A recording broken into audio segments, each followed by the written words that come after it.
Assalamu alaikum viewers. Today we are starting a new journey of APSS. APSS वो forum है जिसके आप सारे मेंबर्स हैं हमारे साथ और हम जो हैं इस पे डिफरेंट गेट टुगेदर्स पहले कर चुके हैं जिसमें सिक्योरिटी के बारे में चीज़ें लाइव जिस टाइम पे होता था, लेकिन new norm is stay home, तो हम उसी हिसाब से आज का प्रोग्राम कर रहे हैं। और आज हमारे जो स्पीकर हैं वो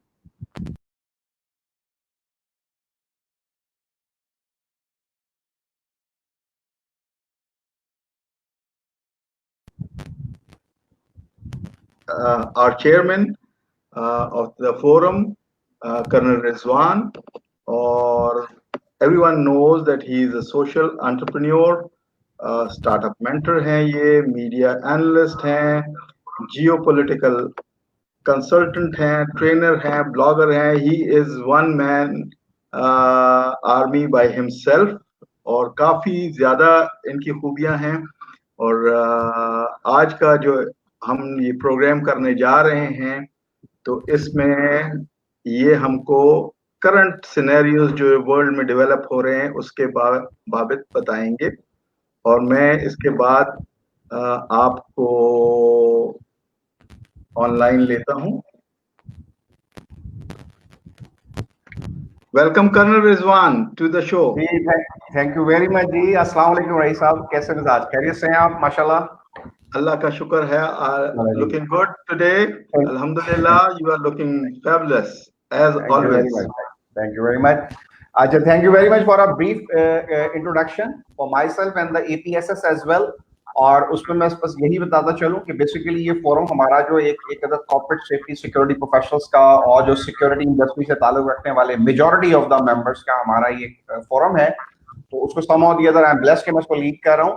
और प्लस ये कि we do have a core team और इस पर प्लस 200 प्लस हमारे मेंबर्स हैं पूरे पैन पाकिस्तान। तो वी जस्ट थॉट आउट कि हम भी अपने ऑनलाइन जूम के ऊपर लर्निंग सेशन वेबिनार्स के तौर पे इसको लेकर आए। तो उसकी सीरीज का ये आज पहला है जिसमें आपने ऑलरेडी बता दिया, and there will be more which will be coming in the follow up as well. हमने फ्राइडे की इवनिंग का फ्राइडे आज चूज किया है। सो मूविंग ऑनवर्ड सर, जैसे रईस साहब आपने बताया बेसिकली कि आजकल की इन्वायरमेंट में, तो उसका थोड़ा सा प्रीमाइस ये है कि मैंने डिटेल प्रेजेंटेशन जिसमें बनाई है and I will be sharing my online screen video with you also. मैं वन लाइनर उसमें ये बताना चाहूंगा कि कोविड के बाद जो दुनिया है वो ऑलमोस्ट जो है वो न्यू नॉर्मल जो है वो न्यू नॉर्मल एक क्वेश्चन मार्क है। ये न्यू नॉर्मल किसी को नहीं पता, राइट सर? जो भी प्रयास आराइयां थी, जो स्ट्रेटेजीज थी, जो कंसल्टेंसीज थी, जो मैनेजमेंट की प्रैक्टिसेस थी, जो बुक्स थी, जो थॉट्स थी, जो एकेडमिशियंस थे, जो बिजनेस की स्ट्रेटेजीज थी, वो सब की सब अभी चल रही है, लेकिन वो एक क्वेश्चन मार्क्स में चली गई हैं।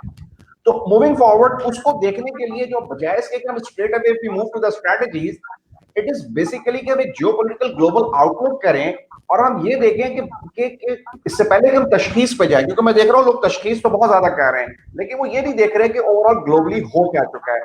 तो in the very first series आज अटेम्प्ट हम करते हैं कि पहले दुनिया का जरा एक नजारा करें कि जियोपॉलिटिकली जिसमें सोशो इकोनॉमिक इम्पैक्ट है वो क्या हुआ है और उसमें से फ्यूचर अपॉर्चुनिटीज क्या नजर आ रही हैं। तो सर बिस्मिल्लाह करते हैं, स्टार्ट लेते हैं। तो first of all I will be covering the details in the socio economic crisis, जिसमें सोशल और इकोनॉमी के ऊपर क्या क्राइसिस आया है पूरी दुनिया में। वर्ल्ड वॉर से रिलेटेड फ्लैश पॉइंट, इस वक्त बहुत बड़ा ग्लोबल एक क्राइसिस जोन बना हुआ है। आई will be covering it later on. आप देखिएगा कि आपको कितनी जगहों पे जो है ना फ्लैश पॉइंट्स नजर आएंगे। पाकिस्तान का क्या स्टेटस है इस वक्त करंटली और पाकिस्तान के लिए अपॉर्चुनिटीज क्या हैं, अगेन ये एक पॉइंट रिपीट हो गया, एंड पे हम कंक्लूजन्स करेंगे। So moving forward, पैसे अच्छा interestingly I will not be discussing COVID and Corona at all. COVID and Corona में ये से पहली स्लाइड है that I will be sharing, और इस पे आज की समरी है कि जिसमें 12 मिलियन जो है वो केसेस हैं और 500,000 डेथ्स हो चुकी हैं प्लस, और रिकवर्ड जो है वो 7.2 मिलियन रिकवरी है। और उसमें कोई ये 5-6 ममालिक हैं जिसमें यूनाइटेड स्टेट्स जो है वो 26 परसेंटाइल पे खड़ा है, फॉलोड बाय ब्राजील है, इंडिया है, रशिया है, पीरू है, चिली है, स्पेन है, यूके है। ये ग्राफ बन रहा है, पाई चार्ट बन रहा है जो कि मेजर कंट्रीज हैं जो कि इस वक्त इन्फेक्टेड केसेस के साथ हैं। और बाय द वे यूके में अगर 2.32 है, पाकिस्तान में यहाँ पे नाम नहीं दिया हुआ, ये मैंने एक्चुअल वर्ल्डोमीटर से उठाया था, तो पाकिस्तान भी समवेयर अराउंड 2 परसेंटाइल पे बन रहा है। So let's not neglect the Pakistan, और पाकिस्तान 11th और 12th ग्रेड के ऊपर है इस वक्त out of the overall 190 countries. तो ये कोविड की इस वक्त सिनेरियो है। लेकिन अब हम आगे देखते हैं कि क्या 12.4 मिलियन जो केसेस हुए और 500,000 डेथ्स हुई हैं, 7.2 जिसमें से ऑलरेडी रिकवर्ड हो चुके हैं, इसका मतलब है कि तकरीबन 500,000 जो यानी कि 5 मिलियन के करीब जो है वो इस वक्त केसेस अलाइव हैं। तो उन 5 मिलियन केसेस के इस वक्त अलाइव होने के बाद after a period of 4-5 month बाकी जो दुनिया में ट्रॉमा आया है, बाकी जो केसेस हुए हैं वो क्या कुछ है।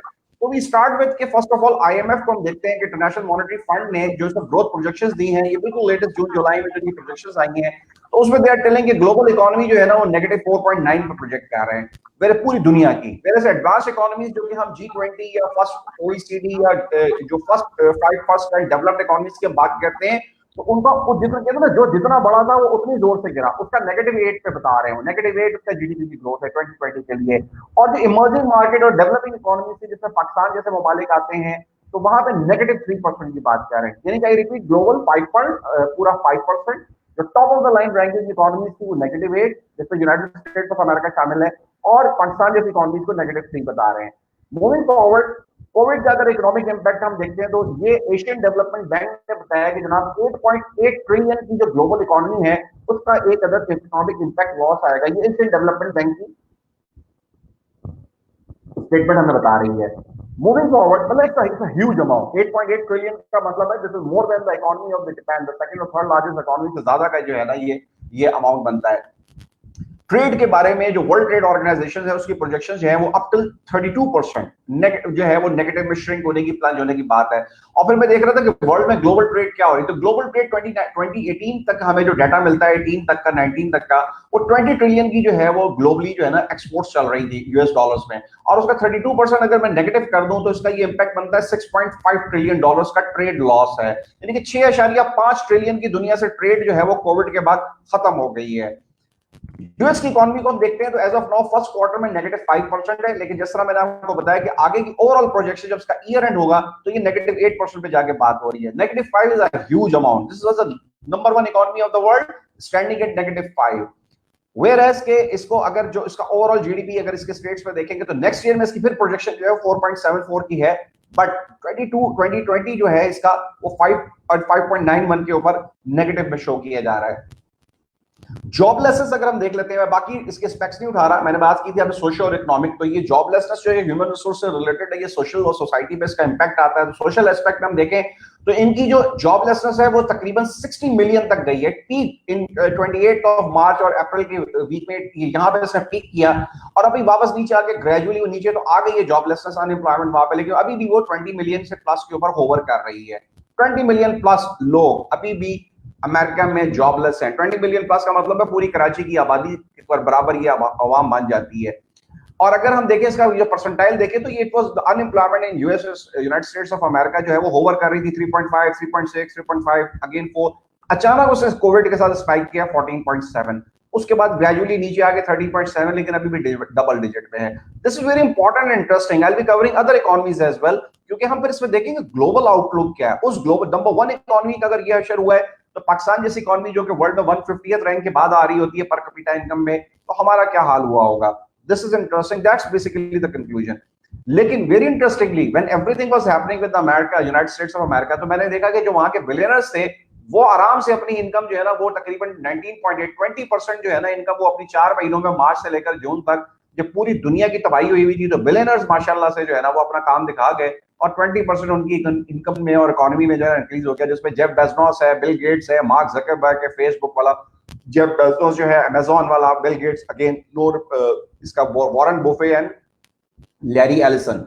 सो मूविंग फॉरवर्ड, मतलब बिलियनर्स जो थे उनकी चांदी होती रही, बाकी लोगों की जो है वो तरीके से बिल्कुल बहुत बुरे हालात में चले गए। चाइना को हम देखते हैं तो चाइना का नेगेटिव जो जीडीपी है इसमें फर्स्ट क्वार्टर में it went down -6.8। There were so many rumours around कि लोग कहते रहे कि जी चाइना ने ये कर लिया, चाइना ने वो कर लिया। चाइना ने भी कुछ नहीं किया, फर्स्ट क्वार्टर में चाइना को भी पूरी हिट लगी है। जब पूरी दुनिया को लगी है तो चाइना का भी जो second largest economy of the world है -6.8, वेयर एज कि उसकी प्रोजेक्शन में आईएमएफ ने उसको जब बाय द टाइम का ईयर एंड के ऊपर उसको उसने 1.2 पे प्लेस किया है, और उससे आगे उसने उसकी 9.2 ग्रोथ दी है। तो this is very interesting conclusion कि China irrespective of every other thing -6.8 पे गया, लेकिन मूविंग फॉरवर्ड उसकी जो बाय द टाइम वो ईयर एंड होगा this is the only singular economy sir जो कि 1.2 के साथ पॉजिटिव में है। Rest every other economy of the world has been projected to stay in the negative for the whole of 2020 by the time 2021 का जून का and होता है। मूविंग फॉरवर्ड, चाइना ने वेरी इंटरेस्टिंगली जब उन्होंने देखा कि इकोनॉमी इस दफा उनकी खराब हुई तो उन्होंने 2020 का जो इकोनॉमिक के अपने जीडीपी के ग्रोथ के टारगेट से वही खत्म कर दिए। उन्होंने कहा टारगेट इस साल का है ही नहीं, डिस्पाइट के ग्लोबली उनको प्लेस किया जा रहा है कि वो पॉजिटिव में जाएंगे, लेकिन चाइना इज नॉट बॉदर्ड होने का, जी साल का टारगेट कोई नहीं, let's take the hit and let's move forward. ये भी बड़ी जबरदस्त एक लीडरशिप की मिसाल होती है। जापान को देखें तो सर जापान भी अगेन नेगेटिव 3.4 के ऊपर है, 3.4 नेगेटिव जापान मूविंग फॉरवर्ड। और जापान इसलिए इंपॉर्टेंट है, again Japan is the first top 3 economies में आता है, अमेरिका, चाइना और उसके बाद Japan. Then is Germany, Germany again negative 2%, UK again negative 2%। EU की अगर हम देखते हैं तो ईयू की जितनी भी कंट्रीज हैं, starting from Greece, Italy, Spain, Croatia, UK, France, Ireland, Lithuania, Cyprus, Belgium, you count anyone, ये पूरी स्लाइड में तो मेंशन है, बाद में लोग one get focus it around, they all have been projected to stay in the negative, right sir. यानी कि ये मे की है, और अगर मैं ग्रेजुअली देखूं तो आगे बढ़ते हुए तो ये मजीद इनका नेगेटिव का जो डिक्लाइन है, फॉल, वो इस वक्त और बढ़ चुका होगा अगर इस करंट मंथ में। तो this is the global spectrum के जहां पे इकोनॉमी श्रिंक होकर नेगेटिव 9.7, नेगेटिव 9.5, नेगेटिव 9.4, ये उनका स्टेटस चल रहा है। ये है डेवलप्ड वर्ल्ड, ये है फर्स्ट वर्ल्ड, ये है यूरोपीय union, and that is the reason IMF ने उनका नेगेटिव 8% पे बताया हुआ है। Negative 8% is a very huge, is a very colossal amount. We need to understand, we need to grasp इसकी, हमें इसके उसको देखने की जरूरत है, क्वांटम इसके इंपैक्ट को समझने की जरूरत है। ये ओवरऑल मैंने एक तकाबली जायजा यहाँ पे लगाया हुआ है, जिसके अंदर मैं देख रहा हूँ कि यहाँ पे फर्स्ट ऑफ ऑल ये वाली स्टेट जो थी मेरे पास लेफ्ट हैंड साइड पे, ये मेरे पास आई थी आईएमएफ से, जो मैंने इसको सर्च आउट किया था, ये अप्रैल में आई थी, और वेरस ये वाली जो है ये लेटेस्ट जून में है। यानी कि अप्रैल में आईएमएफ ने वर्ल्ड को नेगेटिव 3 पे प्लेस किया था। मूविंग फॉरवर्ड जब वो जून में आया तो वो नेगेटिव 4.95 पे चले गए वर्ल्ड के आउटपुट के लिए, जो पहले भी शेयर कर चुके। लेकिन मैं कंपैरिजन 2 महीने में, मतलब आईएमएफ भी अपनी तरह से समझ लें यू टर्न नहीं ले रहा, लेकिन वो एक उसको एक्सीड कह रहा है। अगर if at all they were in the third gear of the negative economy, they have moved into the fifth gear of the negative economy, and as we move forward, आज हम जुलाई में खड़े में, मे बी क्या अगस्त में जाके ये जो ये ट्रेंड बन रहा है, इसको मैं कंटेम्पलेट इस तरह से करूंगा कि ये भी मजीद इसको शायद ये स्लाइडिंग स्केल पे दिखाएंगे, may be, and fingers cross. लेकिन अगर आप सिर्फ इन 2 महीनों के अंदर जायजा लें तो अप्रैल में उनके एस्टिमेट जो थे, वो जून में उनके एस्टिमेट जो है उससे ज्यादा हो चुके हैं, जिसके अंदर ग्लोबली में देखो इमर्जिंग मार्केट्स को उन्होंने पहले नेगेटिव 1 पे प्लेस किया था, नौ इमर्जिंग मार्केट्स को, डेवलपिंग इकोनॉमीज को, जिसमें पाकिस्तान जिसका हिस्सा है, वो नेगेटिव 3 पे प्लेस कर रहे हैं, और एडवांस इकोनॉमीज को, डेवलप्ड इकोनॉमीज को, ग्लोबल इकोनॉमीज को, जिसमें ईयू आता है, यूनाइटेड स्टेट्स आता है, जापान आता है, यूके आता है, कनाडा आता है, उसको उन्होंने ओवरऑल एग्रीगेट नेगेटिव 8 दिया हुआ है, जो कि पहले उन्होंने नेगेटिव 6 दिया था। तो again I repeat, negative 4.9 for the whole world, negative 8 for the entire top of the line economies, and negative 3 for the developing economies like Pakistan and Africa and other South Asian economies. Moving forward sir हम ये देखते हैं कि stock exchanges के साथ क्या हुआ। FTSE जो कि बहुत बड़ा एक वो है, ये हमारे बेसिकली वेटरन्स को शायद इल्म ना हो, जो कि स्टॉक एक्सचेंजेस पे इतने इन्वॉल्व नहीं होते इन्वेस्टमेंट पे, लेकिन फुटसी के 100 वो है जो कि ग्लोबल जो ब्लू चिप कॉर्पोरेट के जो फॉर्च्यून 500 की जो 100 बेस्ट परफॉर्मिंग कंपनीज होती है, they qualify to the FTSE 100। यानी कि ये क्रीम ऑफ द कॉर्पोरेट जो बिजनेस परफॉर्मर्स हैं, ये वहां पर आते हैं 100 की। ये फर्स्ट वीक इन्होंने फॉलो किया है सर, ये इन्होंने फाइनेंशियल क्राइसिस के बाद नेगेटिव 20% को भी इन्होंने ब्रेक किया है समवेयर इन अप्रैल 2020 के अंदर जाके, तो दे वर लाइक दिस, ये it never happened with them. तो दिस इज द रिफ्लेक्शन के इकोनॉमी और स्टॉक्स के अंदर जो है वो मनी मार्केट, कैपिटल मार्केट में किस किस्म के लॉसेस हुए हैं। मूविंग फॉरवर्ड अगर इसी के साथ हम देखें तो निकी और डाउ जोन्स और फुटसी ये डिफरेंट जो है ये स्टॉक एक्सचेंजेस हैं ग्लोबल, जो टॉप उसके अंदर performing stock exchanges of the world है, अमेरिका में, इंग्लैंड में। तो उनकी परफॉर्मेंसेस अगर आप देख रहे हैं तो ये एक सही में अप्रैल अगर मैं देखूं तो ये negative 22%, negative 24%, and FTSE was negative 28%। Moving forward में मैंने देखा तो थोड़ा सा में अफाका आया, और नेस्डैक जो था वो पॉजिटिव 1 पे गया, लेकिन उसके बावजूद बाकी जो थे वो नेगेटिव 3 और नेगेटिव 14 के ऊपर ही थे। जून में अगेन थोड़ी सी और बेहतरी आई इसमें कि एक जो था इनमें से वो नैस्डैक 11 तक गया, लेकिन बाकी still they remain in the negative, S&P 500 एंड डाउ जोन्स। लेकिन जुलाई में अगेन Nikkei, Dow Jones, FTSE 100, all of these three came down backward into the negative। मतलब जून was the only month के स्टॉक एक्सचेंजेस ने थोड़ी सी रिकवरी दिखाने की कोशिश की थी, कोई इसके अंदर एक स्टिमुलस आया था, but by the time July came, जिसमें हम करंट मंथ में गुजर रहे हैं, तो again it went down to Nikkei negative 5, Dow Jones negative 13, FTSE 100 negative 19.3। तो ये भी एक रिफ्लेक्शन है, एक इंपैक्ट है कि इकोनॉमी इस वक्त दुनिया की कहां है, और ये नेगेटिव में जाने का मतलब है कि trillions and trillions of dollars की जो वेल्थ है दुनिया से, वो इन्वेस्टर्स की, वो यहाँ से एलिमिनेट हो रही है, खत्म हो रही है, और इसका डेफिनेटली फिर एक ग्लोबल इंपैक्ट आएगा। मूविंग फॉरवर्ड सर अभी एम्प्लॉयमेंट को देखते हैं, तो एम्प्लॉयमेंट में यूनाइटेड नेशंस में की ये वेबसाइट से मैंने निकाला था, इंटरनेशनल लेबर ऑर्गेनाइजेशन आईएलओ के चीफ की स्टेटमेंट की समवेयर अराउंड मार्च अप्रैल में कि उन्होंने प्रोजेक्ट किया था 195 मिलियन जॉब लॉसेस होंगे because of the Covid. 195 million, again 195 million is almost equal to the total population of Karachi. Imagine 200 में 2 करोड़ आबादी जो दुनिया में उन्होंने उस वक्त प्रोजेक्ट की थी। मूविंग फॉरवर्ड लेटेस्ट उनकी स्टेटमेंट आई है सर, ये स्टेटमेंट बढ़ के अब उन्होंने कह दिया है कि जनाब equivalent to the loss of 400 million full-time jobs. Now this is what the ILO is predicting और United Nations की वेबसाइट पे इंफॉर्मेशन अवेलेबल है और 2020 को कह रहे हैं कि hard times forecast for global job recovery in 2020 warns UN Labour Agency chief। इसके सर कंक्लूजन, इसकी इन्फ्रेंस ये है कि ये जो लोग हम बात कर रहे हैं ना ह्यूमन रिसोर्सेज की, जॉब में ये कर लें, वहां पे वो कर लें, ऐसे कर लें, वो जॉब कर लें या कुछ और कर लें, आप कुछ भी कर लें, ग्लोबल इंपैक्ट देख लीजिए सर। 400 मिलियन अगर हम जॉब लॉसेस आ रही है 2020 में प्रोजेक्टेड है, और they are based on what, they are based on the loss of the working hours. कि 14% जो वर्किंग आवर्स हैं सेकंड क्वार्टर में 2020 के, वो इलैप्स हो जाएंगे, बिजनेसेस चल नहीं रहे, रन नहीं हो रही, फैक्ट्रीज मूव नहीं कर रही, इकोनॉमी मूव नहीं कर रही है, तो कौन एम्प्लॉय होगा, कौन काम करेगा, कहां जाएगा? तो ये 400 मिलियन का जरा फिगर जरा सा ध्यान में रखने की जरूरत है। This is the global statistics. Pakistan पे डेफिनेटली इसका इनडायरेक्ट इफेक्ट आएगा, हम आगे वो भी देखेंगे। मूविंग फॉरवर्ड सर, ऑक्सफैम जो था इसने कहीं प्रोजेक्ट किया था कि 100 कहीं नहीं, 9 अप्रैल को इसकी स्टेटमेंट आई थी। और ऑक्सफैम एक इंटरनेशनल ग्लोबल एक ऑर्गेनाइजेशन है जो कि नॉट फॉर प्रॉफिट है, काफी काम करती है सस्टेनेबल डेवलपमेंट गोल्स पे, पॉवर्टी एलिवेशन पे। 500 मिलियन पॉपुलेशन के उन्होंने कहा था कि बिलो द पॉवर्टी चली जाएगी। 500 मिलियन, 500 बिलियन पीपल की बात projected to be push into the poverty. और पाकिस्तान के अंदर भी इकोनॉमिक सर्वे में आगे जो है वो बिलो द पॉवर्टी की बात आई हुई है। तो this is link, this is very important. Moving forward, extreme poverty जो यूएन की सस्टेनेबल डेवलपमेंट गोल के जो एस्टिमेट्स हैं, they are not talking 500 million, they are not talking 500 million, but extreme poverty उन्होंने कैलकुलेट करके 71 मिलियन को push कर दिया है back into the extreme poverty. अब ये back into the extreme poverty है वो पॉवर्टी लाइन है सर फिर इसमें $1.9 मतलब $2 से कम की जो है ना डेली की आमदनी होती है, यानी कि उस बंदे की पर कैपिटा इनकम जो है वो समझ लीजिए कि $2 को आप मल्टीप्लाई कर लें 365 डेज से, तो ये कोई तकरीबन आपके बन जाते हैं $700 बन जाते हैं। $700 ऐसे $700 को समझने के लिए कर लीजिएगा कि पाकिस्तान का जो पर कैपिटा है वो एक इंडिविजुअल का, जबकि गरीब मुल्क है ये 1200 से 1300 है, यानी कि पाकिस्तान के गरीब मुल्क के अंदर $1300 एक साल में एक आम आदमी का पर कैपिटा इनकम है। इंडिया में $2000 है, चाइना में $10,000 है, अमेरिका में $60,000 है। सो अमेरिका $60,000, चाइना $10,000, इंडिया $2000 और Pakistan $1250 GDP per capita income.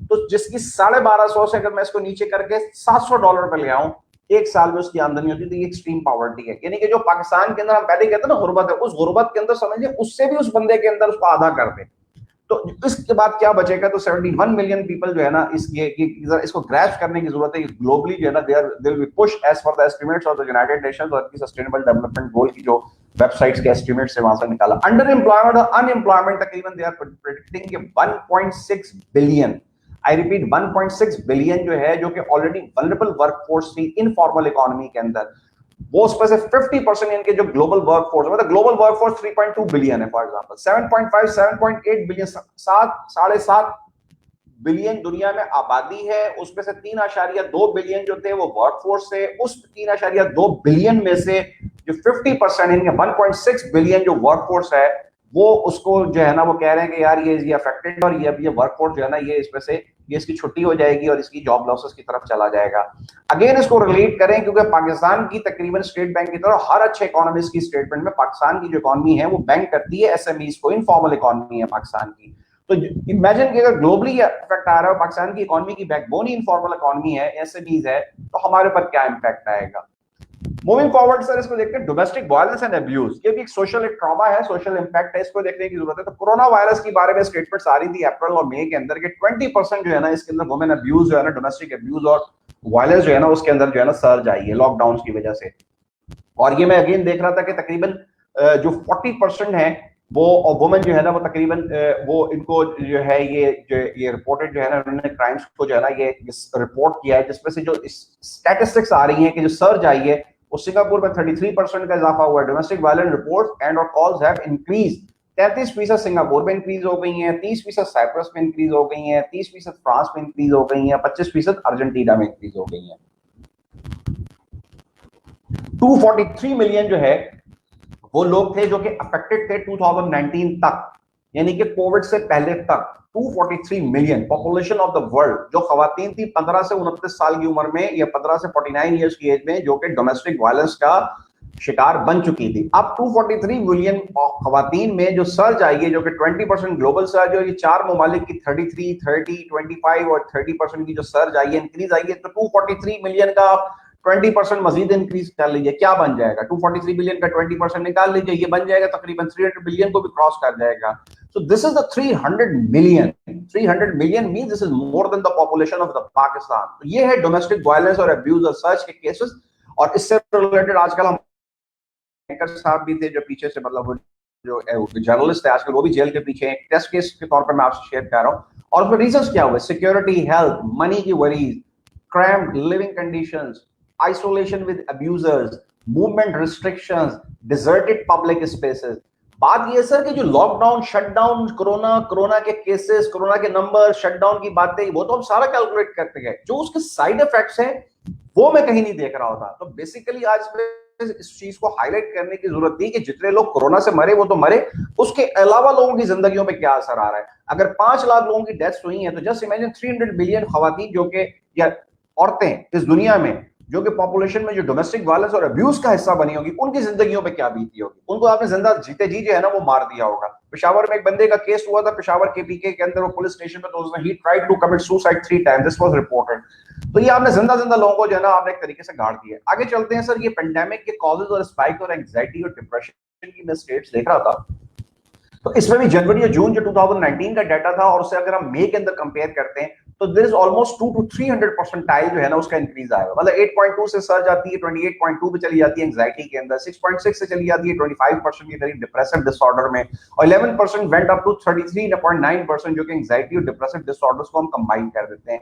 तो ये है लोगों की मेंटल स्टेट के ऊपर जो कि सर्ज आई है। 300% तकरीबन इंक्रीज है ये डेवलप्ड इकोनॉमीज के अंदर। उन्होंने एडल्ट्स को जब ये कंपेयर करके डाटा कैलकुलेट किया है, तो अगेन दिस इज रिफ्लेक्टिव कि इसको अगर पूरे दुनिया में, पूरी आबादी में, पूरी पॉपुलेशन में, पाकिस्तान में और हर जगह जब हम इसको एक्सट्रापोलेट करेंगे, इसको फैलाएंगे, तो वी कैन अंडरस्टैंड कि इसमें क्या लोगों के ऊपर सोशो इकोनॉमिक ट्रॉमास जो है ना, ये डिप्रेशन और एंजाइटी के क्या ट्रॉमास चल रहे हैं।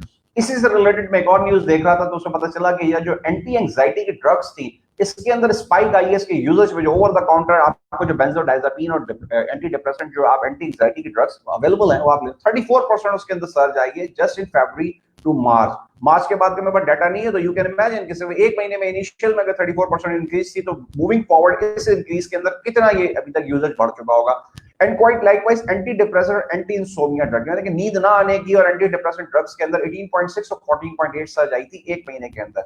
This was the report. And again this is reflective कि इंसानों की जो मेंटल कैपेबिलिटी थी, मेंटल स्टेट थी, उनके ऊपर क्या असर आ रहे हैं just because of this Covid, joblessness, economy shutdown, abuse, domestic violence, and so many other evils and so many other bugs.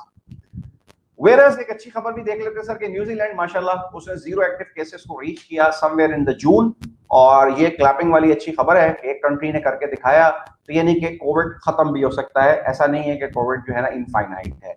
इसलिए मैंने स्पेशली इसको पॉजिटिव नोट पे यहाँ पे एंड किया था। मूविंग फॉरवर्ड सर जरा पाकिस्तान पे आ जाते हैं। पाकिस्तान को अगर देखें तो इसके अंदर हम ये देखना चाहेंगे कि पाकिस्तान की इकोनॉमी को मोदी ने, स्टेट बैंक ऑफ पाकिस्तान ने, IMF ने, वर्ल्ड बैंक ने कुमुलेटिव जो है वो उन्होंने जो इसको कोट किया वो समवेयर अराउंड -1.5, -2, -2.5, -5, तकरीबन 1 से 2, 1 से 1.5 आशारिया जो है ना different organization, different agencies, different इदारे जो है ना, इवन की फेडरल बजट शामिल जो है वो पाकिस्तान की इकोनॉमी नेगेटिव में बता रहे हैं। -1 या -1.2 या -2.5, इसको कुछ भी आप समझ लीजिए। जब बाय द टाइम ये साल खत्म होगा तो पता चलेगा कि एक्चुअल में क्या निकला। लेकिन पाकिस्तान की जो पहली मरी टूटी इकोनॉमी थी वो फिर फर्दर नेगेटिव में है, और जो ग्लोबल इंपैक्ट मैंने आपको बता दिया है तो वो पहले वहां पे -8 पे किया हुआ है। तो कहां से आपकी ट्रेड होगी, किसके साथ आप जो है ना वो इंपोर्ट एक्सपोर्ट करेंगे, कहां से आपके रेमिटेंसेस आएंगी, कहां से आप इन लोगों को जो है ना वो चलाएंगे, this needs to be understood, this needs to be digged out.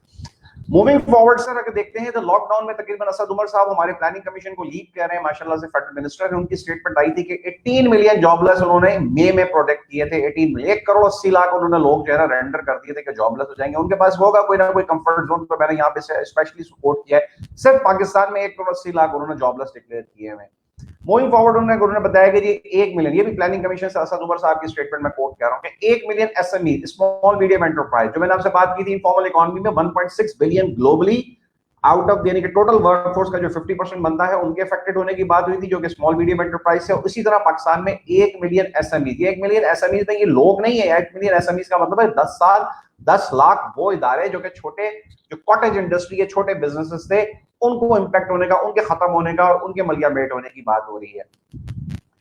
Unemployment Pakistan की फिगर्स आ रही थी सर, ये मैंने उठाई है एनुअल प्लानिंग कोऑर्डिनेशन की कमेटी की स्टेटमेंट्स आई थी अभी लेटेस्ट जून के अंदर, उन्होंने डिस्कस किया है। तो टोटल लेबर फोर्स को उन्होंने बताया 69.56 मिलियन लेबर फोर्स है, जिसमें से एम्प्लॉयड 62.91 मिलियन है, अनएम्प्लॉयड वो कह रहे हैं कि 6.65 मिलियन है, जो कि अनएम्प्लॉयमेंट रेट है हमारा वो तकरीबन 5.7 5.8 के ऊपर था 2017-18 में, जो सर्च करके 9.56 पे चला गया, यानी कि आप समझ लीजिए 10% को छू रहा है। और अगर मैं इसको रिलेट करूं अमेरिका से, जो मैंने आपसे बात की थी कि अमेरिका का भी इस वक्त तकरीबन अराउंड 11% है, यानी कि अमेरिका 10 to 11% है, 14% पे जाके 11% पे वो आ रहा है, डिपेंडिंग अपॉन कि उनकी आबादी ज्यादा है। तो हमारी साथ सूरत हाल जो है ना, we are again somewhere again 10%, and this is very very high unemployment rate, because previously we were somewhere around 5 to 6, यानी कि ऑलमोस्ट आपका डबल हो गया अनएम्प्लॉयमेंट। यानी कि मैं फिर से अनएम्प्लॉयमेंट की समरी में भी दोबारा क्लियर कर लेंगे, this is very important sir, क्योंकि ये लोगों की ये जिंदगियों पे इफेक्ट करती है कि लोगों का रोजगार इससे मुहैया है, जब तक कि वो फिजियोलॉजिकल नीड्स पूरी नहीं होंगी, पैसे पूरे नहीं होंगे, नौकरी नहीं लगेगी,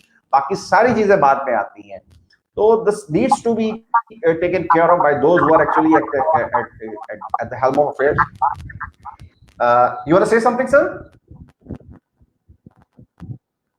मूविंग फॉरवर्ड, तो ये तकरीबन पाकिस्तान इकोनॉमिक सर्वे की रिपोर्ट के अंदर से मैंने देख रहा था, इसको मैंने देखा था 10 million expected to slip below the poverty line due to corona virus pandemic. ये पाकिस्तान के फाइनेंस डिवीजन की पाकिस्तान इकोनॉमिक सर्वे 2019-20 की रिपोर्ट में उन्होंने 1 करोड़ लोगों को बिलो द पॉवर्टी का कह दिया। जो हम बिलो द पॉवर्टी, हमने दुनिया की बात की थी 71 मिलियन, यानी कि 71 मिलियन अगर दुनिया में बात हो रही है यूनाइटेड नेशन सस्टेनेबल डेवलपमेंट गोल से, तो 71 मिलियन में से 10 मिलियन माशाल्लाह से पाकिस्तान में, यानी कि आप ये समझ लीजिए कि 70 में से जो 7 में से जो हर 7वां है वो हमारे पास है।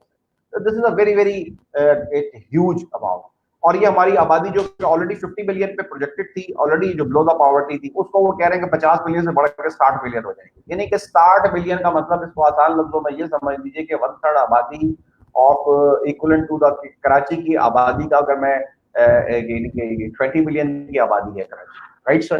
तो कराची की आबादी को मैं 2 दफा या 3 दफा जो है ना, मैं इसको 20 मिलियन 20 मिलियन 20 मिलियन ऐड कर लूं, मतलब कि कराची की आबादी को जब बराबर मैं इसको 3 कराची जो है वो पूरे पाकिस्तान के अंदर वो बिलो द पॉवर्टी चले गए। ये बिलो द पॉवर्टी जो है ये सर बड़ी बुरी बात होती है, और ये बहुत ही बुरी सूरत हाल होती है, और इनकी इकोनॉमिक डेप्रिवेशन की सूरत हाल जो है ना, वो जाके मैं would again request to the people के गूगल आउट करें, फिर उनको पता चल जाएगा कि बिलो द पॉवर्टी रहने का मतलब क्या है। वो इंसान इंसान नहीं होता, इंसान से बदतर जिंदगी गुजार रहा होता है, उसकी बेसिक एमिनिटीज यूटिलिटीज उसके पास कुछ नहीं रहती है, ना उसके पास इलाज है, ना मुआवजा है, ना छत है, ना उसके पास सैनिटेशन है, ना हाइजीन है, ना एजुकेशन है, कोई एक्सेस नहीं है। वो इंसान नहीं है, वो जानवर है अनफॉर्चुनेटली, जो कि बिलो द पॉवर्टी लाइन इस वक्त दुनिया में मौजूद है। तो हमारे 50 से तकरीबन 60 मिलियन पर 10 मिलियन बैठे बिठाए जो है ना, उसमें 1 करोड़ आबादी का इजाफा हो गया।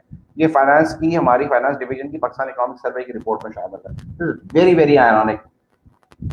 मूविंग फॉरवर्ड से बजट का हमारा आ गया, तो उसमें सिर्फ एक स्टेटमेंट मैं दे रहा हूँ कि इनका बजट का डेफिसिट है 7% ऑफ द जीडीपी जो है ना, वो हमारा डेफिसिट है। 3194 बिलियन जो है ना, यानी कि 3.194 ट्रिलियन जो है ना, इनका डेफिसिट है।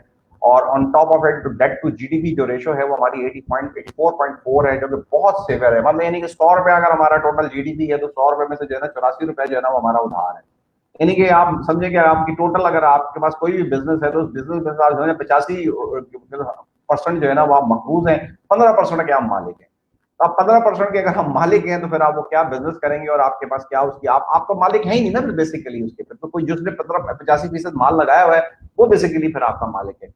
तो दिस इज वेरी वेरी ये क्रॉनिक एक स्टेटमेंट है, और ये अगेन ये बिल्कुल फेडरल बजट के अंदर से निकली हुई है, इसमें कोई प्लस वो नहीं है, और ना ही मैं इस इकोनॉमी के हवाले से, ना मैं इस गवर्नमेंट के हवाले से, ना पिछली गवर्नमेंट के हवाले से, मैं I am totally impartial from every kind of perspective.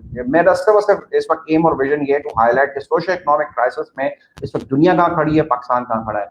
Moving forward sir, again as Einstein को मुझे यहाँ कोट करना पड़ेगा, in the midst of the every crisis lies a great opportunity. Why? Because Pakistan के केस के अंदर, पाकिस्तान को एक अदर सोशल इकोनॉमिक स्टेटस के अंदर जो है ना, चारा पाकिस्तान का इकोनॉमिक कॉरिडोर जो है ना एक बाउंड्री बन के हमें मिला हुआ है। और इसमें 62 बिलियन डॉलर की जो है ना वो इन्वेस्टमेंट जो है ना वो प्लेज हुई है। फर्स्ट फेज इसका कंप्लीट हो चुका है, सेकंड फेज में मेंटर कर चुके हैं। चाइना इसको होलिस्टिकली लेके चल रहा है। ये all together will keep it for as a separate topic for some other day discussion. But when I say कि टोटल वर्ल्ड जो है वो नेगेटिव में जाके एंड हो रहा है, it is only one economy in the world, singular economy, जो कि चाइना है, जो कि पॉजिटिव एंड कर रही है। और वो सिंगुलर इकोनॉमी जो दुनिया में पॉजिटिव एंड कर रही है वो पाकिस्तान में सीपेक के अंदर इन्वेस्टमेंट कर रही है। This is the very very big omen and very very positive opportunity. लेकिन इसको एक्सप्लॉइट करने के लिए, इससे बेनिफिट लेने के लिए, इससे सिनर्जी एक्सप्लोर करने के लिए, इसको इसके अंदर एम्प्लॉयमेंट हासिल करने के लिए, इसके अंदर यूथ को डेवलप करने के लिए, इसके ह्यूमन रिसोर्सेज के स्किल्स को बिल्ड करने के लिए, इसके कैपेसिटी बिल्ड करने के लिए, इसके एंटरप्रेन्योरियल विजन को लाने के लिए, एक रोड मैप लाने के लिए, ये बहुत बड़े बड़े क्वेश्चंस हैं, क्वेश्चन मार्क्स हैं, सवालिया निशान है। इसको हम किसी और दिन के लिए रखते हैं, नहीं तो अदरवाइज होगा ये कि सीपेक की अपॉर्चुनिटी हमारे पास आई हुई थी और ये गोल्डन अपॉर्चुनिटी, और ये ना हो कि गेम चेंजर जो है ये हमें फायदा कम दे और जो हमारे पास चाइना इन्वेस्टमेंट लेकर आ रहा है उसको फायदा ना देते। तो ये भी इसके अंदर एक छोटा सा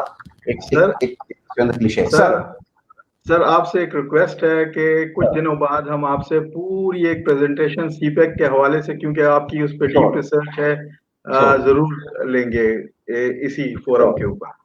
I would love to, sir, but that is the only opportunity that I'm looking forward to। और मैं इसको statistically, tangibly, rationally आपको प्रूफ्स के साथ जो है ना सब्सटेंशिएट करने की बात कह रहा हूँ कि जब पूरी IMF इंटरनेशनल मॉनेटरी फंड ने, जो कि चाइना के साथ बहुत बड़ी ट्रेड वॉर्स चल रही है, आगे हम बात करेंगे, उसके बावजूद चाइना की इकोनॉमी को पॉजिटिव प्लेस कर रहे हैं। तो एक ही इकोनॉमी दुनिया में जो पॉजिटिव प्लेस हो रही है, वही इकोनॉमी आपके पास 62 बिलियन की इन्वेस्टमेंट ला रही है, इसके साथ BRI लिंक्ड है। इसको पाकिस्तान ने इसको खेलना है, इसको कैश करवाना है। Right sir, I got it, इंशाल्लाह, लुकिंग फॉरवर्ड। अभी सर जरा ये जो सोशो इकोनॉमिक क्राइसिस हमने दुनिया के देखे हैं, तो इसके साथ सेकंड अब मैं ऐड करूंगा कि ग्लोबल में जो दुनिया में बहुत बड़े बड़े फ्लैश पॉइंट्स क्रिएट हुए हैं। वो हम साइलोज में तो इंडिया चाइना स्टैंड ऑफ अभी देख रहे होते हैं, लेकिन अगर हम पूरी ग्लोबल मैपिंग करें तो फिर आपको पता चलेगा कि कितने फ्लैश पॉइंट्स क्रिएट हुए हैं। और जब दुनिया इतनी क्राइसिस में गई हुई है, इतनी नेगेटिव में गई हुई है, तो ये जो क्राइसिस और ये नेगेटिविटीज होती हैं, जो इकोनॉमिक डेप्रिवेशन होती है और ये जो क्राइसिस सिचुएशन होती है, ये एक तरीके से एक बड़ी खूबसूरत इन्वायरमेंट प्रोवाइड करती है, एक बड़ी सूदिंग इन्वायरमेंट प्रोवाइड करती है for any kind of emerging crisis. और किसी भी जगह पे जो है ना एक फ्लैश हो सकता है, और उस फ्लैश होने के बाद जो है ना तो वी कैन हैव इट कि वो एक पूरी की पूरी जो है ना वो वर्ल्ड वॉर की तरफ हम मूव कर सकते हैं। तो let's have a look towards that side as well कि उसमें वो कौन कौन सी ऐसी चीजें हैं कि जो which needs to be seen accordingly. Just hang on, ये लगता है कि मेरी स्लाइड्स रही साहब, इसमें अगर आपकी तरफ से में से कोताही रह गई हो, कोई चीज रह गई हो, एनी क्वेश्चन। सर काफी कॉम्प्रिहेंसिव अब तक रहा ये। अब ये नया सेक्शन जो आपने स्टार्ट कर रहे हैं, that will be an other information. इसको भी सर इसको क्रॉस कर लेते हैं, क्योंकि हमने इकोनॉमी देख ली, हमने सोशल इंपैक्ट देख लिया, हमने ह्यूमन रिसोर्स का इंपैक्ट देख लिया, अनएम्प्लॉयमेंट को देख लिया। अब ये देखें कि दुनिया में बड़ी बड़ी ताकतें एक दूसरे से लॉगर हेड्स कहाँ पे हुई हुई हैं। अब सबसे पहले मैं बात करूंगा तो यूएस चाइना का क्राइसिस। यूएस चाइना का क्राइसिस को अगर देखें तो सबसे पहले जो यूएस चाइना का क्राइसिस है, यूएस चाइना की ट्रेड वॉर चल रही है। यानी कि $660 बिलियन की trade war is going on between China and America even prior to Covid. Right sir, 660 billion. कैसे, ये मैं अभी आपको बताता हूँ। और आप ये देखेंगे दुनिया में ये पूरी एक्सपोर्ट्स और इंपोर्ट्स आ रही हैं। तो ये जो मैं आपको फ्लैश दिखा रहा हूँ, ये चाइना और यूएस, चाइना और यूएस, यानी कि एक्सपोर्ट्स की अगर हम बात करते हैं तो biggest exporter in the world China, biggest exporter in the world United states. Imports की हम बात करते हैं, biggest importer in the world US, biggest importer in the world China. So these are the two global economies, first and second, who have the major share of the global trade. और ये दोनों ही economies जो हैं ये आपस में एक दूसरे के साथ लॉगर हेड्स हैं as far as trade war is concern. अब ट्रेड वॉर के अंदर लॉसेस देख लीजिए। ट्रेड वॉर के अंदर तकरीबन आप यहाँ पे देख रहे होंगे कि ये billions and billions of dollars के एंटर ने एक दूसरे के ऊपर लॉसेस लगाए हैं। और ये है कोविड से पहले 2018-19 के फिगर्स हैं कि यूएस ने टैरिफ लगाए 34 बिलियन के, तो चाइना ने भी 34 बिलियन के एक्स्ट्रा टैरिफ लगा दिए। उन्होंने 16 बिलियन किया, उन्होंने रिस्पॉन्स 16 किया। फिर अमेरिका बढ़ के ट्रम्प साहब जो है 200 बिलियन पे चले गए, चाइना ने उसका 16 बिलियन से रिस्पॉन्स दिया। मई में जाके फिर उसने 200 बिलियन के उसके टैरिफ एक्स्ट्रा लगाए, जिसके बाद चाइना ने जाके 60 बिलियन पे उसके बाद टैरिफ लगा दिए। द पॉइंट इज कि जो एक्स्ट्रा टैरिफ्स लगे हैं, जो इकोनॉमिक लॉसेस हैं, ये लॉसेस एक दूसरे के ऊपर उन्होंने ट्रेड वॉर की है। ये ट्रेड वॉर कोविड से पहले हुई है और इसका जो इंपैक्ट और इफेक्ट है वो पूरी दुनिया की ग्लोबल वेल्थ के ऊपर उसका इंपैक्ट नेगेटिव में है। मूविंग फॉरवर्ड, अभी जो कोविड के अंदर दोनों के आपस में खड्डे चल रहे हैं, जो आपस में झगड़े चल रहे हैं, वो सिर्फ और सिर्फ इस वक्त चाइना और यूएस डायरेक्टली नहीं चल रहे, बल्कि अब वो थ्रू प्रॉक्सीज चल रहे हैं। वो जरा देखिए कहां कहां पे दोनों लॉगर हेड्स हैं, इनडायरेक्टली कहां कहां पे लड़ रहे हैं। सबसे पहले चाइना हांगकांग का कॉन्फ्लिक्ट है।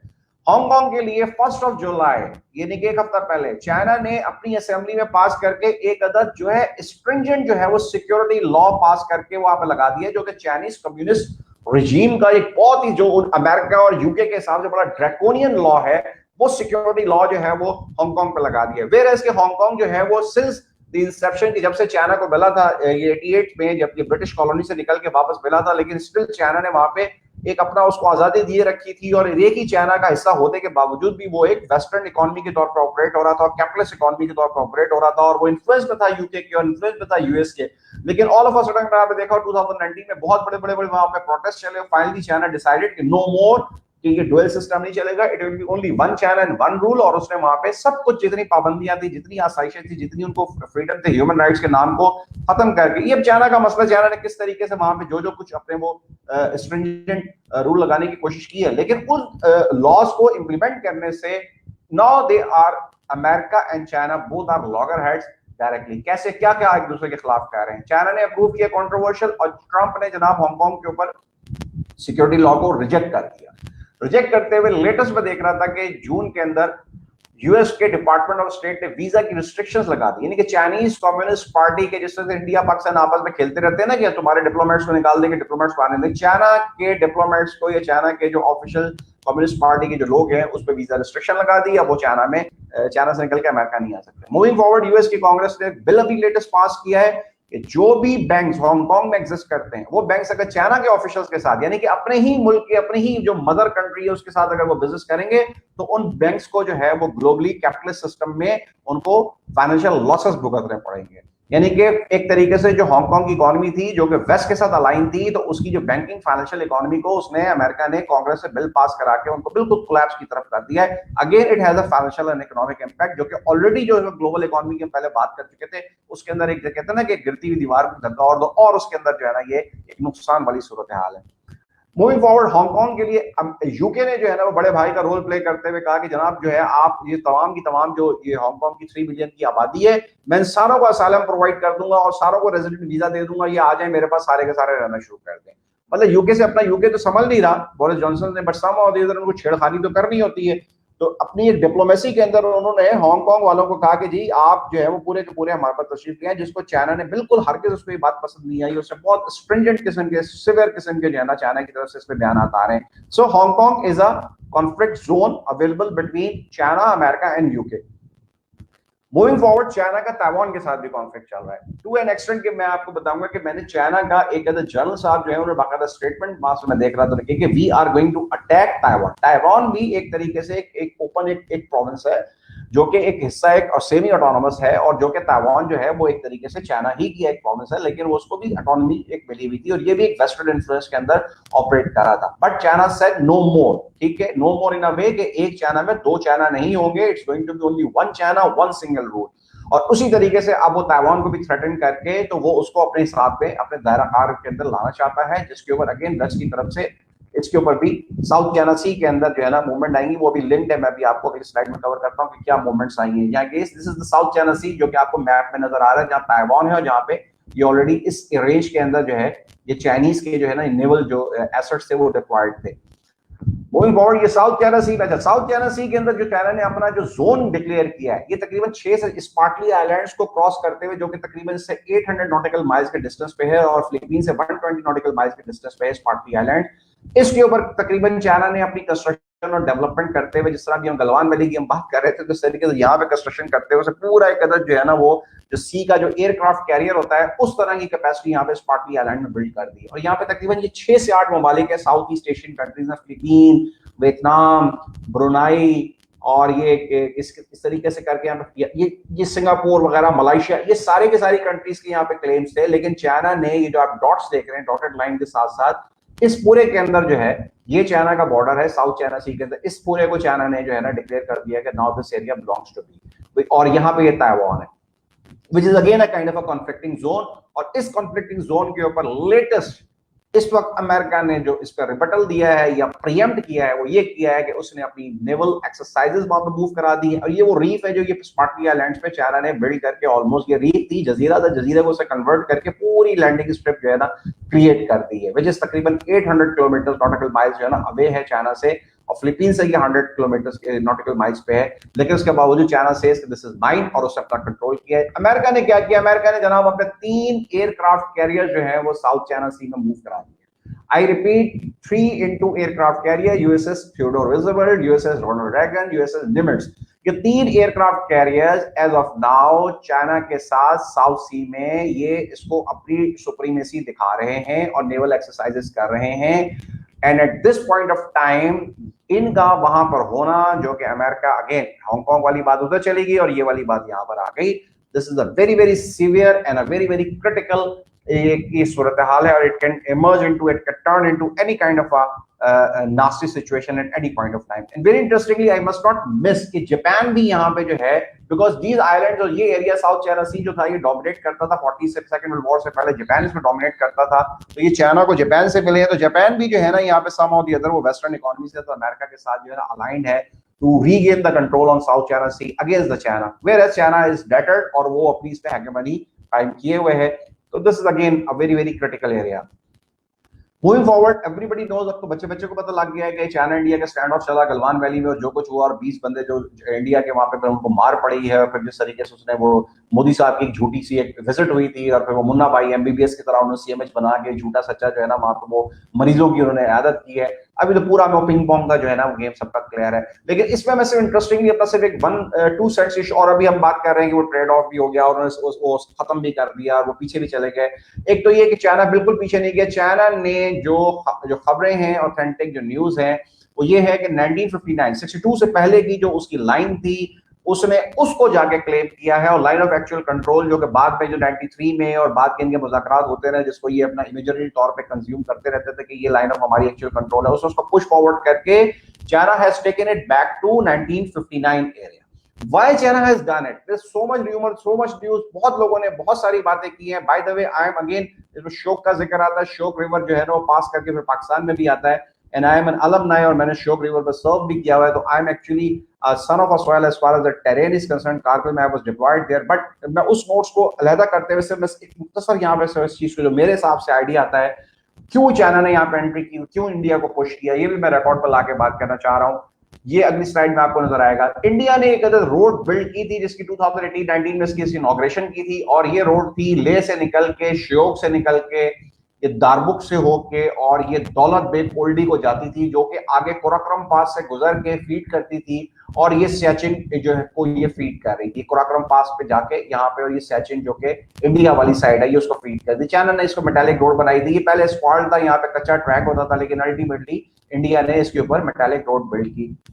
ये मेटालिक रोड का बिल्ड हो गया, और इसके ऊपर अगर ट्रैफिक की मूवमेंट होती थी तो जो भी लाइन ऑफ एक्चुअल कंट्रोल जो चाइना के साथ एज्यूम चल रही थी, ये रोड, ये इंफ्रास्ट्रक्चर उसको डोमिनेट करता था, और अल्टीमेटली उसको डोमिनेट नहीं करता था, बल्कि ये रोड डोमिनेट करती थी अक्साई चेन को।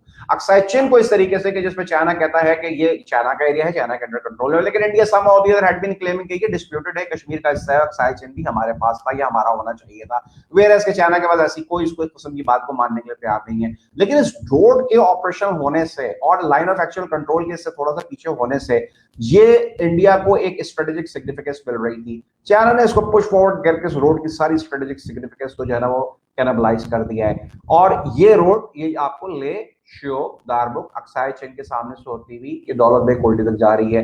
Moving forward, the second reason जो रैशनल मुझे इसमें नजर आता है वो ये नजर आता है कि चाइना ने क्यों यहाँ पे एंट्री मारी थी। This is a place known as Kashgar, ये जिनजियांग प्रोविंस में काशगर है। काशगर जो है ये बेसिकली यहाँ से जो है ना ये जंक्शन पॉइंट है, इस जंक्शन पॉइंट से एक रोड ये नीचे आ रही है जो कि ये सीपेक को एंट्री दे रही है। काशगर से ये गिलगित को आकर लिंक हो रही है, और उसके बाद यहाँ से इस गिलगित से ऑनवर्ड जो है ये आपका खुंजराब पास शुरू हो जाता है। ये इस रोड की ये एक्स्ट्रा यहाँ पे मैंने ये इसको ब्लो अप किया हुआ है। ये काशगर है, काशगर से होती हुई, ये रेड माउंटेन से होती हुई, ये कुप्ता से होती हुई, ये कराकुल लेक से गुजरती हुई, ये ताशकुरान से होती हुई ये खुंजराब पास तक आ रही है। Now, this is the road जो कि मैंने ब्लो अप की हुई है।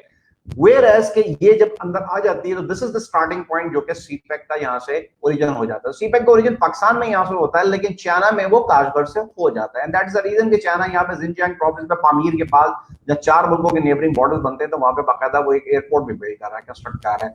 तो for China this is the starting point of the CPEC, for us this is the starting point of the CPEC. Whereas इसी जंक्शन पॉइंट से जहां से चाइना का सीपेक स्टार्ट हो रहा है, China has already constructed a road which connects via side chain जो blue में नजर आ रही है टू लासा, टू तिब्बत।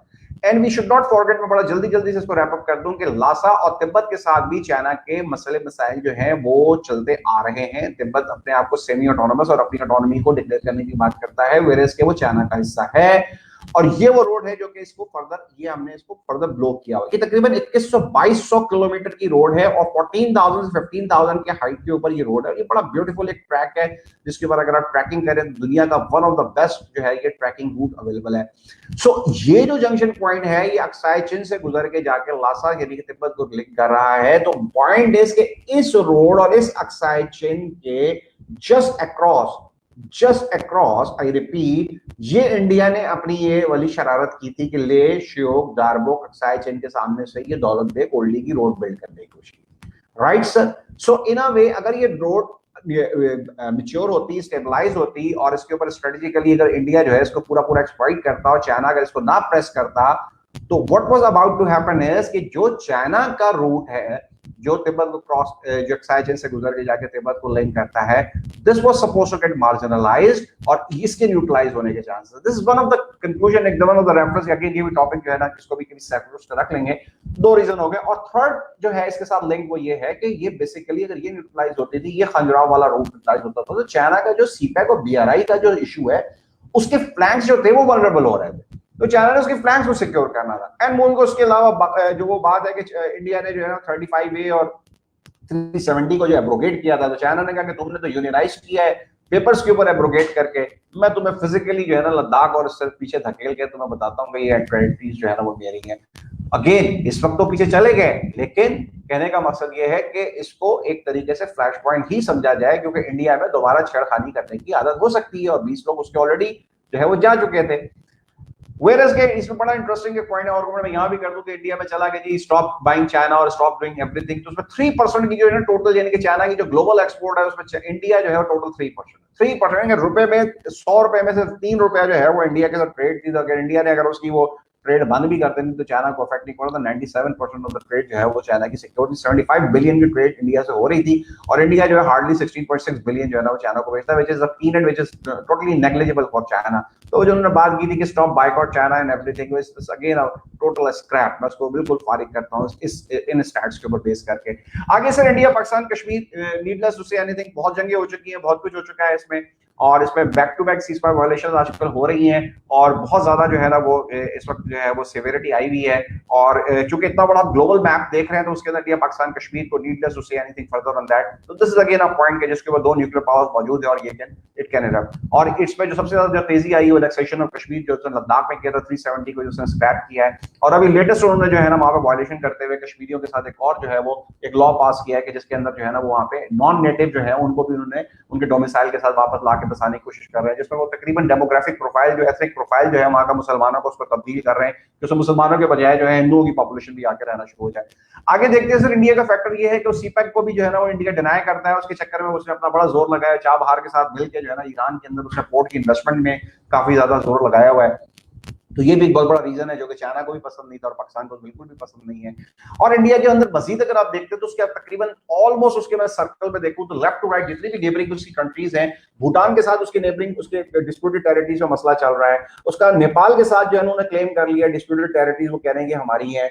उसका जो है वो तकरीबन जो है वो बांग्लादेश के साथ इशू चल रहा है जो कि उसने मुसलमानों के साथ जो प्रॉब्लम क्रिएट की थी कि जो इसमें वो जो रजिस्ट्रेशन नेशनल रजिस्ट्रेशन बनाया था जिसमें मुसलमानों को अपनी वो प्रूफ करना था कि डोमिसाइल वगैरह के हम मुसलमान वहां के रिहायशी हैं या नहीं, उसमें तकरीबन मिलियंस के हिसाब से लोगों को जो है ना वो एक्सोडस होना पड़ेगा, बांग्लादेश जाना पड़ेगा, जिसकी बात बिल्कुल बांग्लादेश को पसंद नहीं आई। उसके साथ भी हालात उसके अच्छे नहीं है। और on top of it Sri Lanka को ऑलरेडी जो है उसकी पोर्ट जो डीप सी पोर्ट थी वो चाइना ने एक्वायर कर ली है और श्रीलंका ने बहुत समझदारी के साथ और अकलमंदी के साथ देखते हुए इस वक्त वक्त नजाकत के साथ समझते हुए इंडिया को छोड़ चाइना की कोर्ट में जाकर वो बैठ चुका है। तो again India is not having any kind of a good relation all the neighbours other than Pakistan, other than China. Total इस वक्त जो है वो आइसोलेट हो गया, सिंगल आउट हुआ हुआ है इंडिया एज फार एज के neighbouring countries are concerned. US Iran बहुत बड़ा क्राइसिस है, सबको पता है कि यूएस ईरान का एक क्राइसिस चल रहा है। ईरान की न्यूक्लियर डील चल रही थी 5+1 में से, जिस पर 2015 से शुरू है और इसको सॉल्व करने की कोशिश कर रहे हैं कौन कौन सी country, United States, UK, Russia, France, China plus Germany इसमें शामिल है नेगोशिएशंस में। लेकिन यूएस ने अपने आप को पुल आउट कर लिया था 2018 में। ट्रम्प ने कहा कि I will not be the part of it. Qasem Soleimani जो उनका सबसे टॉप जनरल था उसको उन्होंने उसकी हलाकत कर दी थी, जिसका बहुत शदीद रद्द-ए-अमल आया था और तकरीबन ईरानियन पार्लियामेंट में उन्होंने सब ने कहा था कि जी हम इस न्यूक्लियर डील पे नहीं मानते और हम इसको, क्योंकि ये एक पूरा का पूरा फ्लैश पॉइंट है। इसमें छोटे मोटे लेवल पे बहुत ज्यादा ऑपरेशनल टेक्निकल लेवल पे केसेस हो चुके हैं एंड इट कैन एरप्ट। इसके अंदर चांसेस हैं, इसके अंदर पोटेंशियल पूरा मौजूद है कि यूएस और ईरान के अंदर कोई छेड़ हो और ये दोबारा से ब्लो अप हो जो कि मिडिल ईस्ट हो सकता है। ईरान पाकिस्तान की भी अगर मैं पिछले देख रहा था तो मजे की बात मुझे नजर आई कि मजे की बात तो नहीं है, हमारे लिए बड़ी अफसोस की बात है कि ईरान जो कि हमारे एक ऐसा नेबर है जिसके साथ हमारे हालात अच्छे होने चाहिए, बट सम और अदर बॉर्डर के ऊपर स्कर्मिशेस जो है ना हमें ईरान के साथ भी नजर आ रही है as far as Pakistan is concern, और बॉर्डर फेंसिंग भी हो रही है और उसमें चाबहार और गवादर का भी इश्यूज चल रहे हैं और बलूचिस्तान के अंदर हमारा पहले ही वॉलेटाइल है, वहाँ पहले ही इंसर्जेंसीज चल रही हैं और BLS पहले से ऑपरेशनल है। तो ईरान का एलिमेंट जो है बलूचिस्तान में, गवादर में, चाबहार में, ये सारा मिला के मैं देखता हूँ तो ये भी एक जो है ना कोई एक कंफर्ट जोन मुझे यहाँ पे नजर नहीं आ रहा। आगे हम देखते हैं तो यूएस अफगान का तालिबान से बिल्कुल यानी कि नेगोशिएशंस चल रही है, पाकिस्तान इसमें बहुत कलीदी किरदार अदा कर रहा है। लेकिन ये याद रखिएगा कि अफगानिस्तान से यूएस के पुल आउट होने के बाद तो स्टेटस जो है कि जो 20% जो वहाँ की काबुल की रिजीम है उसका क्या स्टेटस होगा, रेस्ट ऑफ द जो डोमिनेशन है और तालिबान की वो क्या होगा। क्योंकि अगर हम देखें तो मतलब दूध का जला हुआ जो है वो छाछ को भी फूक फूक कर पीने वाली बात है। इस चार्ली विल्सन वॉर के बाद, अफगान जिहाद के बाद जब वो निकले थे तो वॉर लॉर्ड्स की आपस में कितने अरसे तक क्या कुछ चला था। तो इसके अंदर भी यहाँ पे भी जो है ना वो ये सिचुएशन फिंगर्स क्रॉस्ड है। अभी तक हमें अच्छा सब नजर आ रहा है लेकिन अफगानिस्तान में बहुत नुकसान हुआ है, बहुत जंगें हुई हैं और अभी तक वहां पे जो केसेस हैं, स्कर्मिशेस हैं, कॉन्फ्लिक्ट है, क्राइसिस जोन है वो नजर आ रहा है। इंडिया ने बड़ी लंबी चौड़ी इन्वेस्टमेंट की थी और इंडिया को बिल्कुल ये पसंद नहीं आ रही बात कि पाकिस्तान जो है ना इसमें एक एज ए गुडविल एम्बेसडर के तौर पे मॉडरेशन करा के अमेरिका को एक सेफ एग्जिट प्रोवाइड कर रहा है। वेयरएज़ के यूएस को, ट्रम्प को अपनी सेकंड विक्ट्री के लिए अफगानिस्तान से एग्जिट जो है उसके लिए बहुत ज्यादा क्रूशियल और सिग्निफिकेंट है। आगे अगर देखते हैं सर उसके कंक्लूजन्स को मैं थोड़ा सा निकाल लूं। Raees sahab, you are with me? Yes sir, I am with you. Hello. Yes sir, I am here. तो मैं इसको कंक्लूड भी करूँ लेकिन थोड़ा ज्यादा हो जाएगा, तो इसको अगर हम यहाँ तक जो मैंने आपसे बातचीत की तो इसके ऊपर अगर आप कोई अपने 50 मिनट्स में देख रहा था, वी स्टार्टेड एट 8 o'clock, बहुत तेजी से मैंने इसको अपने थोड़ा सा बोलने के लिए, लेकिन चूंकि visuals were available, I think कि जो भी नाज़रीन हमारे आप भी और उसके अलावा भी देख रहे थे, मैं भी सर आपने इस सेशन में एक तरह से कूजे में दरिया बंद करने की कोशिश की। Let me put it like this, too many points already covered in it. कुछ को आपने ब्रीफली टच करते हुए गुजर गए और CPEC is a very important point और मेरा अपना भी इंटरेस्ट है, पब्लिक का इंटरेस्ट है, पाकिस्तान का इंटरेस्ट है। तो I would request you to हमको इसके बारे में मजीद आपने अगले किसी एपिसोड में हमें बताना होगा और हम ये प्रोग्राम को लेके चलेंगे आगे और फ्राइडे आवर हमारा ये इसी तरीके से चलेगा, कंटिन्यू करेंगे हम। और आज का ये सेशन अल्हम्दुलिल्लाह जिस तरह आपने कवर किए टॉपिक, मैं थोड़ा सा इसको ना wrap up, in fact I thought कि शायद मे बी कि आप कोई इसमें से बाउंसर मारेंगे, कोई क्वेश्चन करेंगे, कोई गुगली देंगे, लेकिन चले अगर आप उससे एग्रीमेंट में आ रहे हैं तो I am so grateful, thank you very much, जज़ाकल्लाह। लेकिन मैं थोड़ा सा ना इसको मजीद ये अगेन इस सारा कुछ बताने के बाद मैं ये रैप अप ये करूंगा कि ये व्हाई अगेन नाउ जिसने देख लिया हो या दोबारा जो शो को देख ले कि ट्राई एंड अंडरस्टैंड कि इस वक्त इकोनॉमिकली, सोशली और जियोपॉलिटिकली और क्राइसिस के तौर पे वर्ल्ड में क्या एक 2020 के बाद जो है ना बिल्कुल एक टोटल ट्रांजिशन आई। और जब हम ये ट्रांजिशन देखेंगे तो फिर उसके बाद हमें उसके अंदर से माइक्रो लेवल पे, अपने लेवल पे हमें उसमें से सूरत हाल नजर आएगी कि हमको क्या समझने की जरूरत है, क्या करने की जरूरत है। फॉर एग्जाम्पल मैं एक आपको इसकी इन्फ्रेंस ये बता रहा हूँ कि let's say there is too much talk के जिस वक्त पाकिस्तान की इकोनॉमी जो है वो परफॉर्म नहीं कर रही है, जो करंट रिजीम है, जो लीडरशिप है, उसने कोई अच्छा काम नहीं किया या वो कर्जे नहीं हुए और ये नहीं हुआ, वो नहीं हुआ। I don't want to get into any detail, now this is not that way. But मैं कह रहा हूँ कि दिस इज ऑल, ये दिस इज टोटल, मेरे हिसाब से ये टोटल जो है ना, ये एक तरीके से ये नल एंड वाइड हो जाती है। Why? Because when the whole world is not performing, आप इस वक्त दुनिया की बेस्ट से बेस्ट, क्या आप आसमान से उतार के लाके भी इस वक्त कोई यहाँ पे बिठा देंगे, जिन्नात को भी बिठा देंगे। When the world is not moving you can not be moving, right sir? लेकिन द टाइम इज के बजाय इसके रिटोरिक में पढ़ने के, this is my message to the message कि भाई रिटोरिक में पढ़ने में कि जी मैंने ये किया और उसने वो किया, उसने वो किया, मैंने ये किया तो उसने ये किया। Now start looking forward to 2020, और जो हमें एक अपॉर्चुनिटी मिली है, जब पूरा का पूरा जो है वो मेल्ट डाउन हो चुका है, ग्लोबली रिसेशन आ चुके हैं, कोविड ने, पेंडेमिक ने क्राइसिस कर दिया है, अच्छी अच्छी इकोनॉमीज जो है वो तबाह हो गई हैं, नीच तो नाबूद हो गई हैं। यानी कि हालत ये है कि पाकिस्तान जैसा मुल्क जो है उसका कौन सा रैंक है, वो अमेरिका को यहाँ से दवाइयां और यहाँ से मास्क और यहाँ से पीपीई, मतलब हमने इमदाद के तौर पे इक्विपमेंट जो है वो अमेरिका को भेजा है, कभी किसी ने सोचा भी नहीं होगा ख्वाब ख्याल में। तो जब ये सिनेरियो आ गया है और एक ऐसी बीमारी आई कि जिसकी अभी तक कोई वैक्सीन नहीं आई है, जिसका अभी तक कोई इलाज नहीं आया है, फिर उसके बाद आप इसकी रिसर्जेंस की बात कर रहे हैं, इसके फेज 2 की बात कर रहे हैं, फिर इससे रिलेटेड कोई और बहुत सारे क्राइसिस, कभी बबोनिक क्राइसिस की बात आ जाती है, कभी इस क्राइसिस की बात आ जाती है, कभी उस क्राइसिस की बात आ जाती है, फिर ऑन टॉप ऑफ इट टिड्डी दल का हमला चला आ रहा है, कोई लोकस का हमला चला आ रहा है। मैंने अभी फूड सिक्योरिटी को मैंने भी नहीं डाला है, वो फिर बहुत ज्यादा डाइग्रेस कर जाता है टॉपिक। सो माय अभी पॉइंट, आपने वो टॉपिक, इस टॉपिक के अंदर जो आपने एक चीज, न्यू नॉर्मल इज ऑनलाइन, उसको थोड़ा सा आपने इलेबरेट करना होगा। और एक जो है ये जो फूड सप्लाई का था, थोड़ा सा इसको टच जरूर करें, क्योंकि it's very important issue right now. Right sir, मैं आपको बहुत अच्छा हुआ आपने, चले दिस गुड कि हमारी इस इनफॉर्मल डिस्कशन में हम देखिए, सबसे पहले आपने बात की न्यू नॉर्मल में ऑनलाइन, न्यू नॉर्मल ऑनलाइन को लिंक कर दीजिए फोर्थ इंडस्ट्रियल रेवोल्यूशन। ये भी टॉपिक लिख लें सर, आज नोट कर लें अपने पास, तो इसको फ्यूचर में किसी दिन हम फोर्थ इंडस्ट्रियल रेवोल्यूशन को कवर करेंगे। लोगों को नहीं पता है कि what the fourth industrial revolution is. As of now, 2020, we are standing in the world. We have entered into fourth industrial revolution. This is a declared official transition documented at the level of World Economic Forum back in 2016. इसके ऊपर global governance की policy, इसका network, इसका framework, इसकी policy making, इस पे काम हो रहा है। इसके अंदर से ये ऑनलाइन, वर्चुअल, रिमोट और ये लर्निंग और ये जूम सेशंस नहीं है, इसके अंदर डाटा इंटेग्रिटी है, इसके अंदर मशीन लर्निंग है, इसमें आर्टिफिशियल इंटेलिजेंस है, इसमें क्रिप्टो करेंसी है, इसमें स्मार्ट सिटीज है, इसमें ड्रोन्स है, इसमें एरोस्पेस है, इसके अंदर जो रोबोटिक्स है, इसके अंदर इंटरनेट ऑफ थिंग्स है, इसमें अंदर डाटा की गवर्नेंस है, इसके अंदर मतलब यानी कि जितने भी मैंने आपसे नाम लिए, you go on and on and on.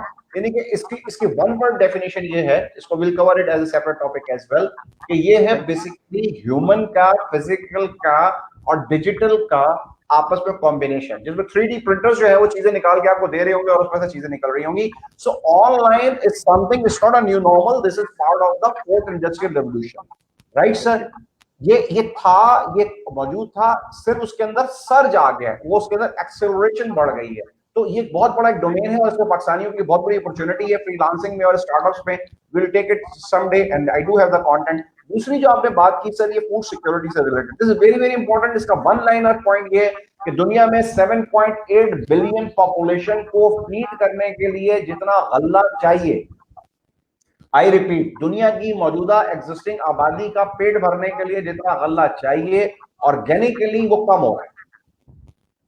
Bottom line ये, पानी के रिसोर्सेज कम हो रहे हैं, जमीन श्रिंक हो रही है, एग्रीलैंड कम हो रही है, कंजम्पशन बढ़ रही है, और ये एक सर्टेन पॉइंट पे जाके ग्राफ वहां पर आएगा जहां पे सप्लाई और डिमांड का जो है ना, मतलब वो मसला आ जाएगा। तो this is in one word के फूड क्राइसिस है और ये ग्लोबल एक सिक्योरिटी का इशू है। और लोकस और इससे क्योंकि हमारी जो एग्री इकोनॉमी है, हमारे पास अल्लाह ताला ने फरावानी दी हुई है, तो गल्ला हमारा अभी तक पेट भरा हुआ पूरा हो जाता है। तो इसके बहुत शदीद इसके भी लॉसेज हैं और इसके भी नेगेटिव इम्पैक्ट हैं, और वो बाय द टाइम जब हम साल से गुजरेंगे तो वो ऑटोमेटिक आ ही जाएंगे। एवरीबॉडी नोस कि ये है। So I think with this value-added discussion, sir, thank you very much. You provided this opportunity. Thank you very much, Karna साहब. As usual, बड़ा knowledgeable सेशन रहा। हमेशा की तरह जब भी आप को ने हमें कुछ बताया, तो वो बड़ी डिटेल में और बड़े वैल्यूएबल नॉलेज हमेशा शेयर की है कि, and I am really thankful, और होपफुली हमारे जितने व्यूअर्स थे उन्होंने इससे काफी लर्न किया होगा। करंट सिनेरियो काफी टेंस चल रही है और उसको आपने बड़े एहसन तरीके से कवर किया। Thank you very much for being on APSS Friday hour. Thank you very much. बहुत शुक्रिया sir, thank you very much. अस्सलाम वालेकुम। अस्सलाम वालेकुम।